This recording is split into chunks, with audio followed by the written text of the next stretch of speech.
COI. And get closer. And we have a great program today on succession planning. We have close to 90 people who are registered for today's panel discussion. We are so happy that you've agreed to be here and share your ideas. A lot of people are dialing in. We have people joining on the phone, and we're getting some background noise. So if you are on the phone and wouldn't mind muting your phone, that might help us with the potential noise we are getting from the phone. They're just going to keep cycling on the screen. Okay. So we actually have a couple folks here from our leadership team and would like to kind of share with you some of the plans for future programs. So I'd like to first introduce Doris Reeves. And Doris she is our new program chair, and she helps us and spends a lot of time and energy putting together the quality programs that we have. And so Doris, if you want to go ahead and share our upcoming meetings. Thank you very much. And again, for those on the phone, if you will mute your line, that would really help us. Thank you. Everybody's laughing. It's like they don't have enough hands. They're driving, they're in the metro, they're in the street, they're wherever they are. Thank you for coming today and joining us on the phone. Our next meeting is December the 14th, where we're going to talk about the business reference model with Mike Torres from the OMB. So, OPO. Sorry. My acronym. So it's like, okay. And we're working on our schedules for 2018. So we had a great conference call with our government advisory board on topics of interest that is going through the federal government now, and then we want to make sure that all of our topics are relevant to the current situation going on in the federal government, and then how industry can help in any way with those issues and concerns that are going on. So we don't have a location yet for the 14th. It will probably be here at ICF, but keep watching the websites and we'll keep sending out information. And if you have topics that you want to share that you think is of interest, both from industry and government, shoot me an email and we'll be happy to put them on the list and consider them.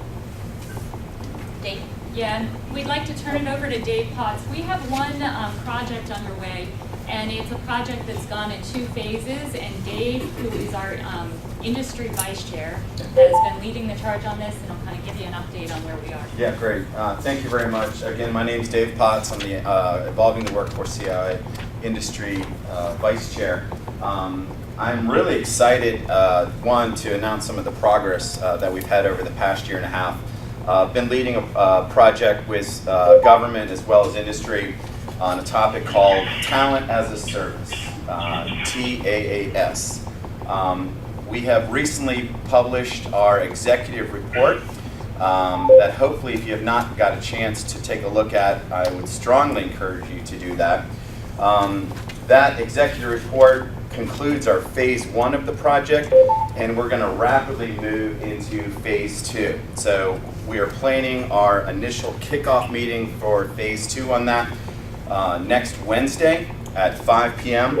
If you are interested in joining our group, we would love to have you. We'll take all types, all experiences, all skill levels. You don't have to be a human capital professional or even in HR. What we're looking for are some very diverse thoughts and considerations, as well as participation as well. So if you are interested in helping us out and joining that group, you can send me an email. That is dave.potts@northhighland.com. I'll repeat that. It's dave.potts@northhighland, one word, .com. Or you can send an email to anyone here on our team as well, and they will make sure that your information gets to me. For the folks here in the room, again, I'm happy to speak with you guys about this after the session today, and really excited about how this is progressing. In a very, very quick summary, Talent as a Service is a new way of thinking around how to better identify, attract, and develop the future workforce of the federal government. So lots of very dynamic changes are happening, as you guys are aware. One of the struggles that almost all federal agencies are dealing with right now is getting people interested in coming into the federal government. It's a huge gap. It's something that we see that's kind of built up over the past couple of years, but right now we're kind of at a point where it's becoming even more critical that we come up with new, creative, innovative ways to help make some of those things possible. So if you are interested in that topic, again, we're going to be moving into our phase 2 approach, and that will get into some of the details, in particular around creating a concept of operations of how this is actually going to work. One of the questions that I always get from folks is, how much time is this going to take? Everyone's time is valuable. Right now we're estimating probably around 8 to 10 hours a month, so not a huge time commitment, but certainly one that, again, if we get any of your time, it's valuable, so we would be happy to have your participation. So again, I'll be here, happy to answer any questions that you guys may have, and for those on the phone, please do reach out if there's any interest as well. So thanks for your time. All right, before we kick off this morning, we do have quite a few people in the room, so we will go around, and if you can give an introduction, your name and who you're with. It's a little tricky to do that on the phone, so we won't go there because it can be quite a challenge. We have a lot of people dialing in. But again, for anyone who is dialed in, if you don't mind muting your phone, that would be great.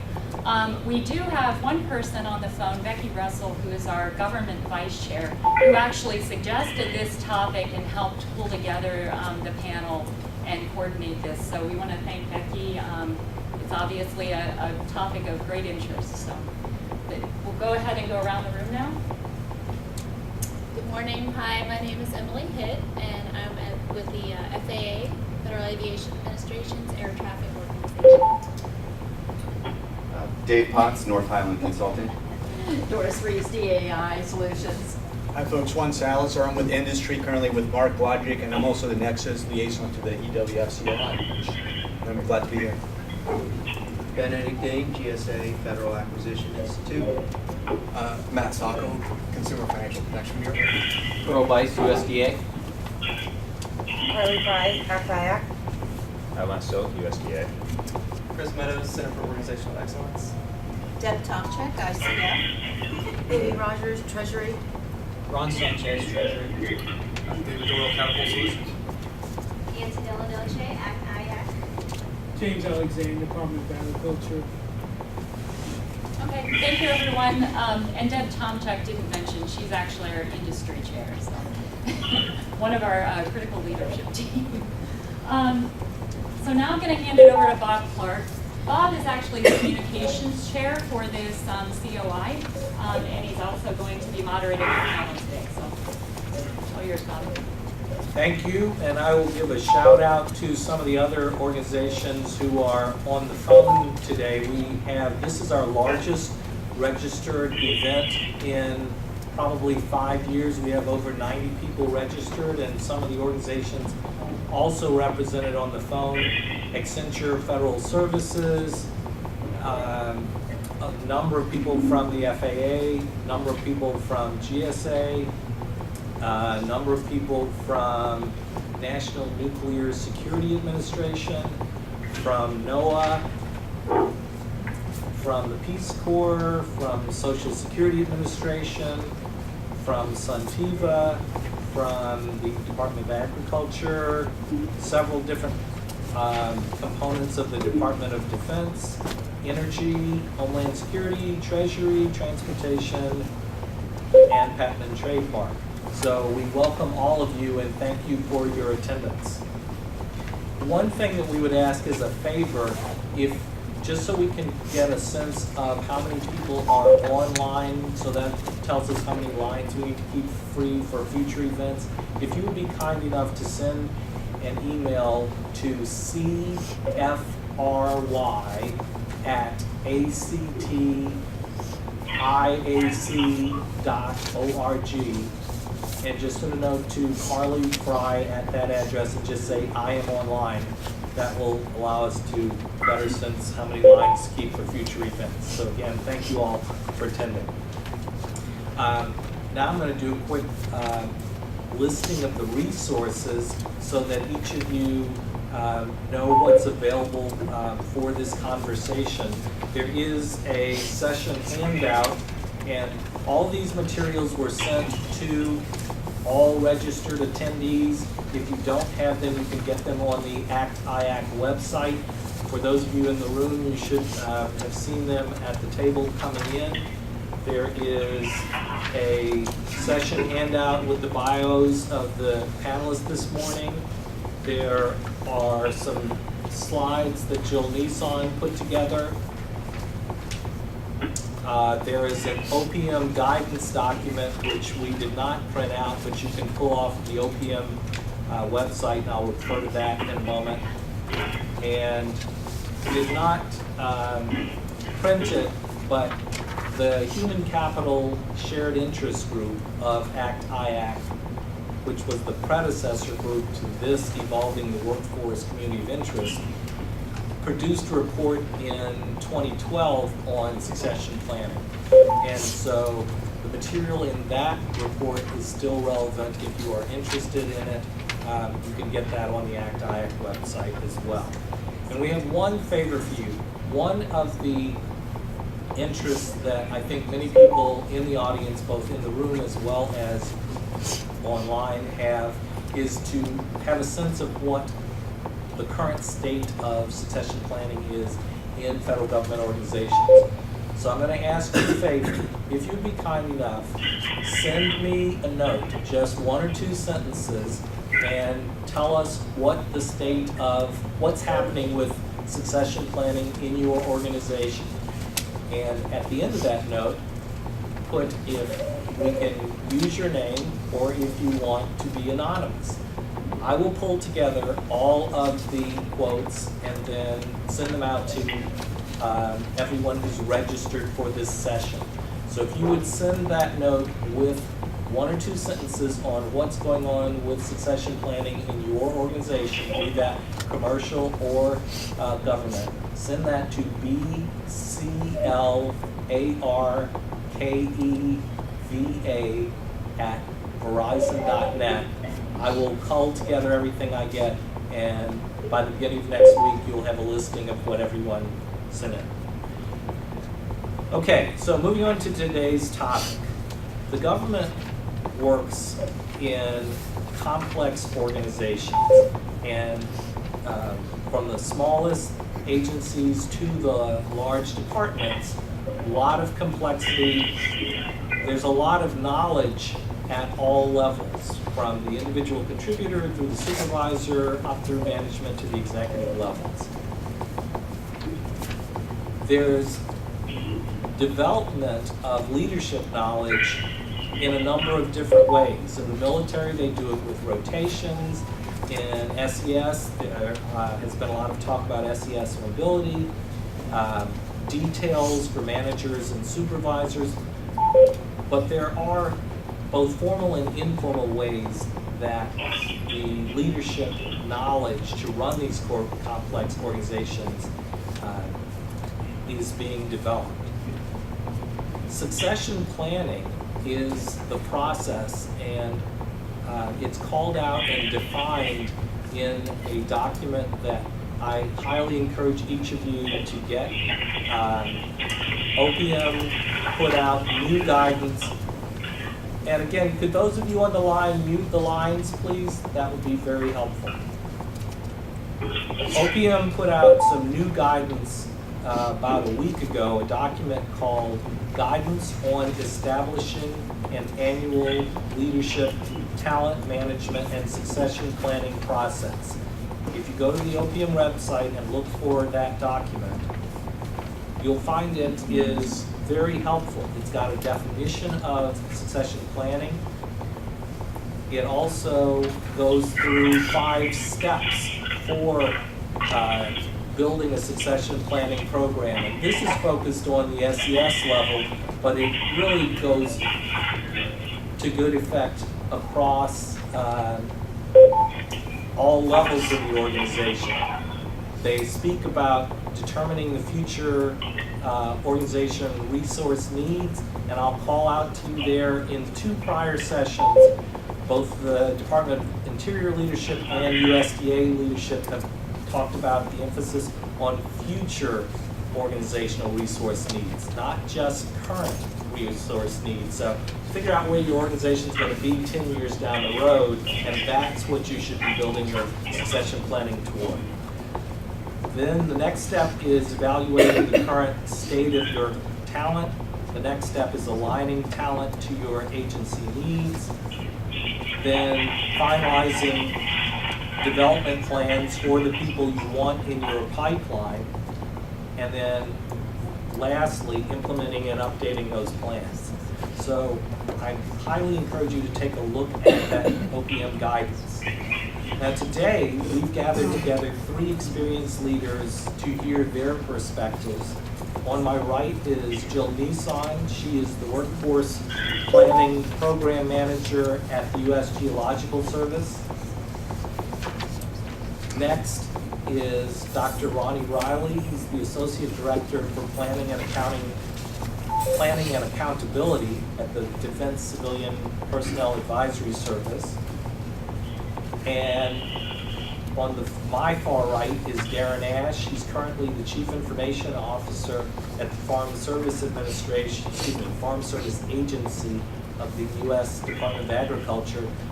But I asked Darren to join the panel because he was kind enough to work with us when we did that paper back in 2012, and at that point he was a member of the Nuclear Regulatory Commission Executive Resources Board, and he had a lot of experience and good comments at that point. And so when you find somebody good, you go back to him. So with that, with those introductions, I will ask each of the panelists to make some introductory remarks about why is succession planning important? Why bother? Joe? Hi, everybody. Very nice to be here with you. Succession planning and why bother? It's succession planning. It's one of those aspects of human capital management that's part of that life cycle, and being able to prepare and have capability within your workforce, that continuity of knowledge and experience. And so it's important. It's also, I want to recognize it's not a new thing. We've heard about succession planning through, I'm thinking back to when OPM started with their human capital, at that time the human capital assessment and accountability framework. It was reintroduced with the newer version of OPM's human capital framework. And now, again, it's getting attention through this most recent memo.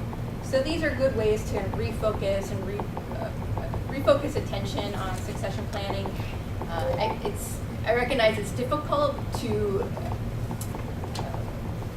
keep focus on this as well as so many of the other areas. So at time to time, we just need to refocus our attention here on this topic. One thing that I do want to highlight about succession planning and something important to make distinctions about, there's two different things. One is being able to articulate the level of planning at which that kind of succession planning is happening and the degree of formality. And I want to break this down just a little bit briefly. I think it's important to make a distinction between at what level of the organization is the planning happening. Is it happening, for example, in my organization at the U.S. Geological Survey, we're a bureau. So is it being done at a bureau level? Is it maybe being done at an organizational unit level? Or is it happening at a local level with one individual supervisor planning for their own workforce? So that's the organizational level part. And the degree of formality part is, again, when you're doing it maybe at a larger or the higher organizational level, like at a bureau or an agency level, it's going to be more formal, and you're going to follow, and the organization's going to follow a process. Whereas when you're doing it at a more local level, again with that individual supervisor, the degree of formality, it's not as formal. It's going to be more informal and more in the head of that individual supervisor who's constantly scanning and trying to pay attention to succession in their workforce. Succession planning, why bother, correct? So succession planning is equally important in the government as it is any industry, but it can be that much more crucial in the government because of the continuity of service that needs to be assured to really the country and its communities, particularly in the Department of Defense or larger agencies that have maybe a national security implication. The continuity of service through a succession plan is critical.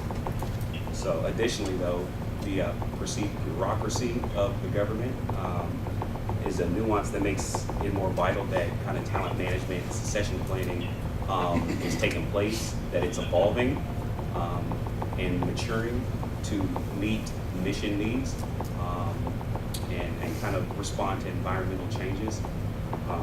And we need to ensure that policy and procedures are really in place and are flexible in order to meet kind of the workforce of tomorrow, and that the individuals who will succeed, the folks who are doing the work now, are being thought of in planning the workforce. Good morning. I'm going to, I guess, maybe frame my remarks maybe in a more stark, sort of blunt type of approach. One of the things I always think about is if Joe or Jane won the lottery today, am I in trouble for my organization, everything that's being asked of us in our organization? And who's equipped from a skill, experience, a perspective to step right in, slide right in? What's my pipeline? Do we have sufficient folks in my organization available when that person hits the lottery that won't miss a beat? For me, that's an easy way for me to wrap my arms around the state of my organization, the state of my leadership team, the state of my staff, my management team, and obviously working this all the way down to at the staff level. What am I doing? What are we doing to ensure that when that situation happens, and I'll put it another way, you can't just assume everybody's going to be here for the next 30 years. Cannot operate. I mean, yes, we lived in that world, and that, frankly, that's in the past. I think we all recognize that now. I think about my dad. He worked for the same organization 40 plus years. That doesn't happen now. And I can't assume my staff, my leadership is going to be here. And so it's our responsibility to really look at the state of our people, state of their skills, state of their experiences. And do I have enough of a pipeline? Do I have enough of both deep and diverse that is sufficient to keep us running? And I think that's the way I like to think about this, and that's the way I like to think about when I look at what am I doing, what are we doing as a leadership team to best prepare our organization and its leaders and the organization as a whole. And I'm sure we'll get into some of the nuances, but I guess it's easy to wrap your arms around those types of concepts than a lot of other things. Ronnie, I'm going to start with you in terms of asking some specific questions about examples of what each of you are seeing in your own organizations and in other exemplary organizations across government. I'm familiar with the Defense Talent Management System, the DTMS system that is used by some agencies for promotion of senior leaders. Can you talk a little bit about how succession planning is done, and if you see any exemplary examples in the Department of Defense? So really succession planning is done through kind of a cross-sectional organization and work groups. It's organized first through a strategic workforce planning level, and it's broken down and managed by each functional community. So identifying functional community as STEM, the science, technology, engineering, and math, financial management, acquisition, HR, so on and so forth. And so really that each of these workforces develop the knowledge, skills, and abilities that are required to meet each of their missions. So when they're developing their knowledge, skills, and abilities that are identified, they're making sure that that they have development plans, that they have training plans, so that you know, in government, I guess the nuanced piece that we kind of have to, that we have to maneuver in is that we are developing competencies more so than people. You know, we live in a world where there's system principles, so we have to develop the job to meet mission needs in order to build a succession plan, right? So you start with the strategic workforce plan. You build a community of folks who work in the different types of silos of work called basically functional communities, all your different types of work, and then you really lean on them to develop that workforce. And there's also the other piece, right? It's not just technical expertise, there's leadership expertise. So at the headquarters level, we have a line of business called talent management, and they develop executive leadership programs and leadership programs for the junior journeyman level as well. So really, when we're talking about building a succession plan, you know, we really attack it from multiple fronts. We ensure that executives and future leaders are given the skills and knowledge and abilities and able to lead a workforce. We're also looking to make sure that they have the technical expertise in order to accomplish the work as we move forward. Darren, how about FSA and USDA more broadly?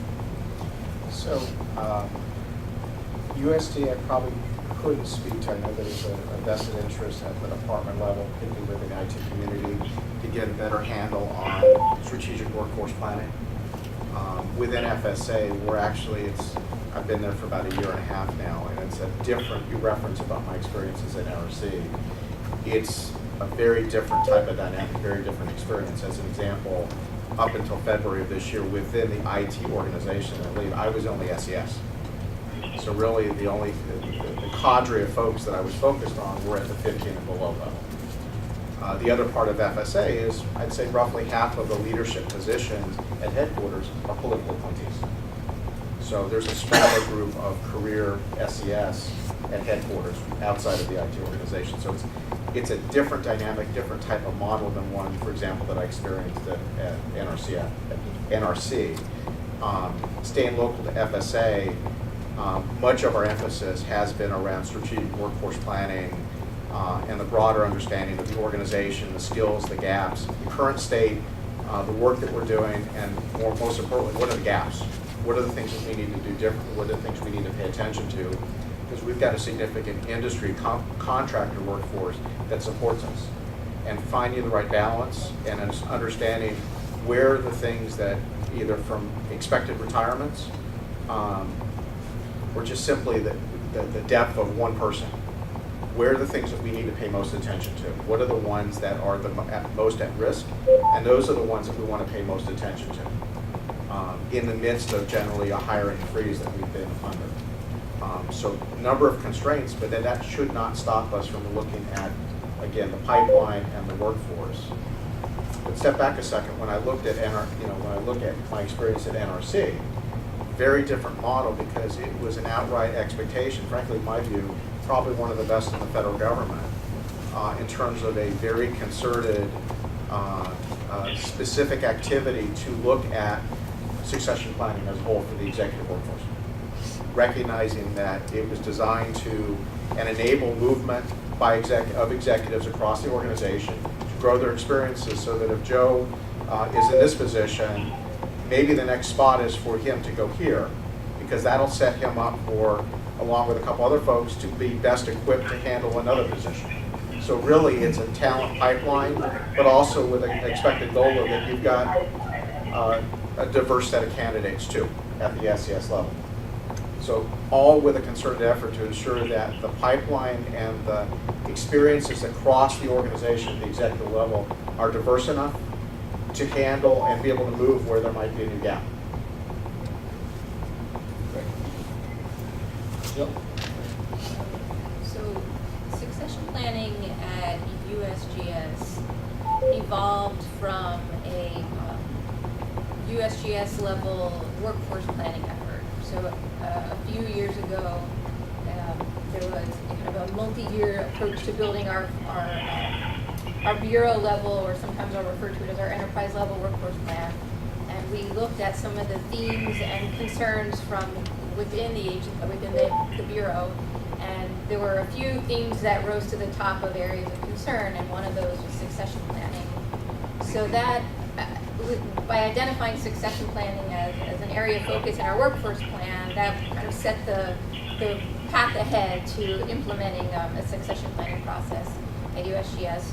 So the first step was doing a pilot for the executive, the SES, and we have about 20 SES at USGS.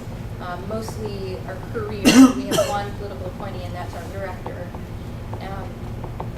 And the reason why we chose to do this at the SES level is a mix of data and anecdotal evidence. So from our looking at our workforce data of that population, there's a lot of vulnerability with retirements, and as well as from the anecdotal side, as our former director was traveling around the country meeting with different members of management, she was learning that a lot of people at that GS-15 level were satisfied and they were not aspiring to the SES. So she was interested in trying to uncover what's the story behind this. Why are people not interested in aspiring to being executives?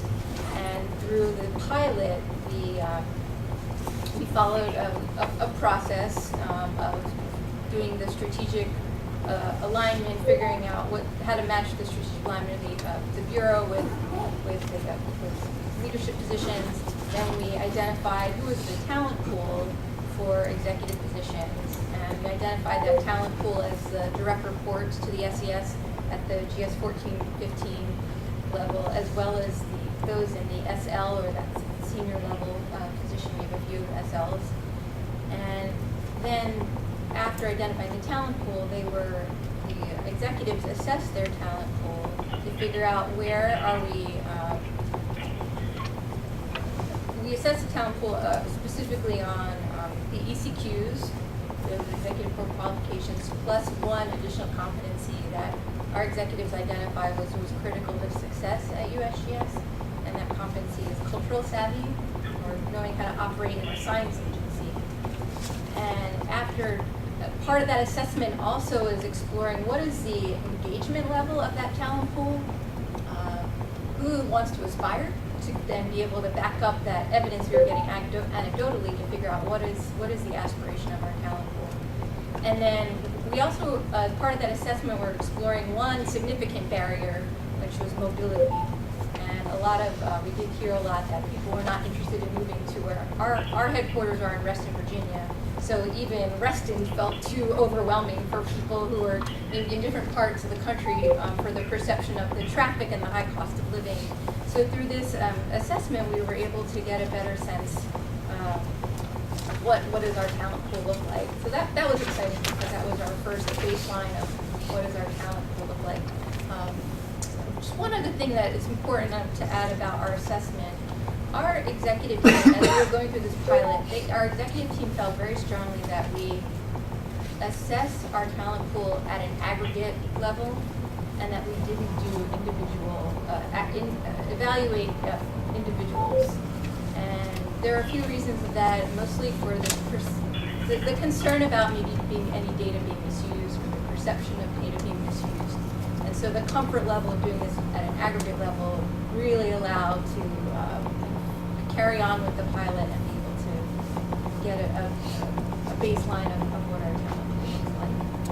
So that's really the effort that we have undertaken over the past year and a half or so with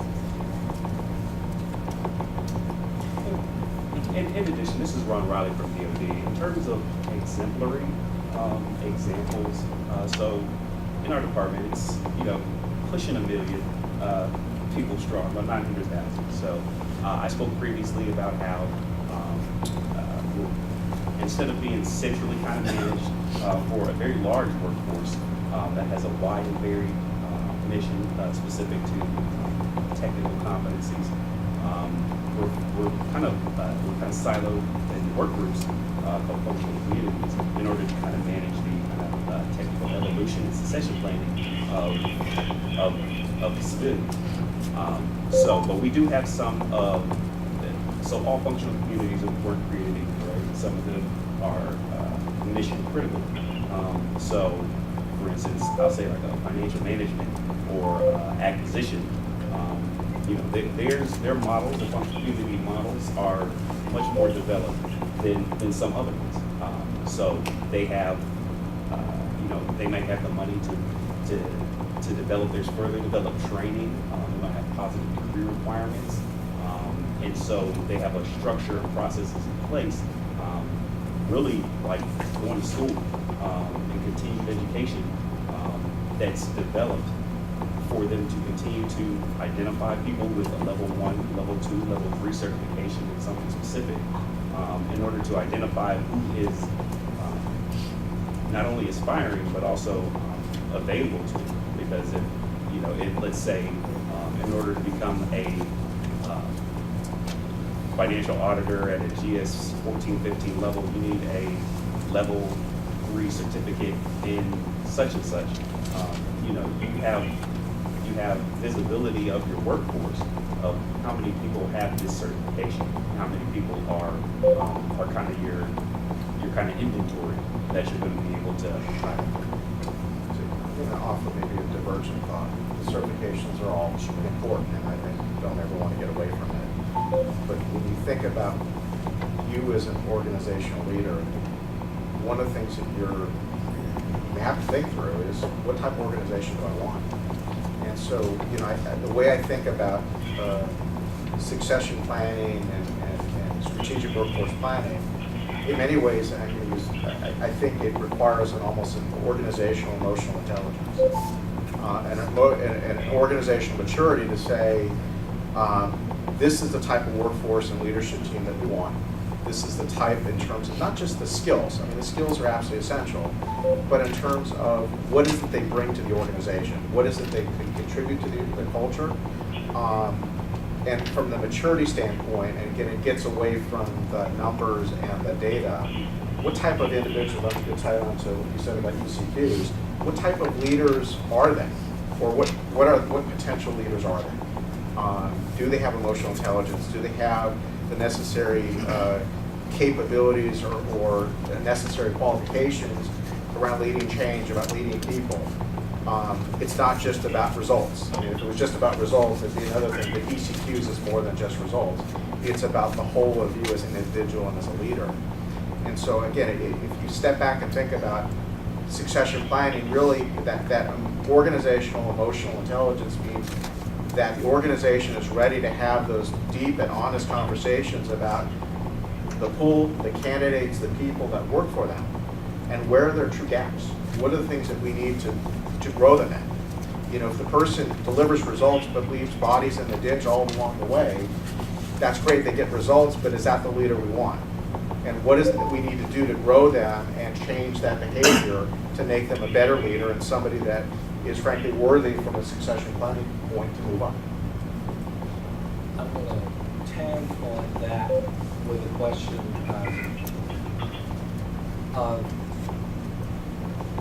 In your general opinion, not specific to FSA or USDA, is succession planning valued by organizational senior leaders, and to those in the room and on the phone, any suggestions for encouraging the people leading organizations as they've got 50 things they're trying to get done to make sure that succession planning for that organization is something that they value? How do the people below the senior level encourage the senior level to, we need to think about this. We'll be here after you're gone. Sure. So at the senior level, I think it's valued. I think there's a system in place. ECQs, leadership development, courses, and like I said, our talent management line of business, they're developing programs, and it's kind of seen that way. But below the executive and leadership level, it gets a bit more difficult. For instance, what Darren was talking about, with having organizational emotional intelligence, and you're able to go through leading change and so on and so forth. You're able to kind of assess that better at the executive or the leadership level, where that same process is not really in place for those who are not in non-supervisory positions. So I think this is something that's really specific to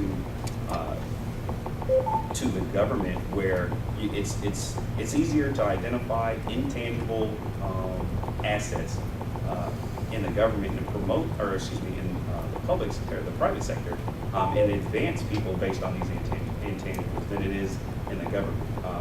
You need to be able to basically rank order them, right, and determine who's the most qualified for that position. So in the non-leadership positions, I think I'm not sure how much value there is in it above getting the work done. Definitely at the executive and leadership level, I certainly think it's proven because they have processes in place for leaders to continue to develop to be greater leaders. But say if you want to get something done in the government, put it into performance standards, right? So if succession planning is something that is truly going to be valued, make it part of the performance. A couple quick perspectives. Even as you asked that question, the first thing that popped in my mind is this is about managing risk. Succession planning, one way you can think about it is it's your insurance policy. You don't think you need it until you need it. And again, it gets back to the point about the individual winning the lottery. What do? Well, guess what? That day happened, now what? I didn't do enough to prepare for that. So the employees I would suspect, are going to look at it from, what are you as an organization doing to prepare for that day, manage that risk. But from an employee perspective, they simply want growth potential. We hear that all the time in FEBS data. What are you doing to help me? I may not be at the 15 level on the cusp of SES, but is there a career path for me within this organization? And I think the more that our staff sees what we do organizationally, then there's a hope, there's perception that, yes, we care about the workforce, yes, there's things that we have put in place structurally to help them develop and grow.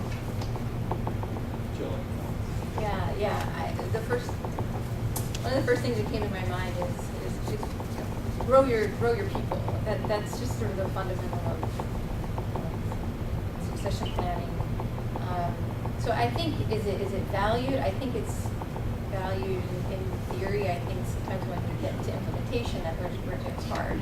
So when I think of succession planning implementation, succession planning in general, I think of the five steps that, if people have seen the OPM leadership succession model, the USGS model is borrowed closely after that, which the first step is alignment, the second step is analysis, the third is develop, etc.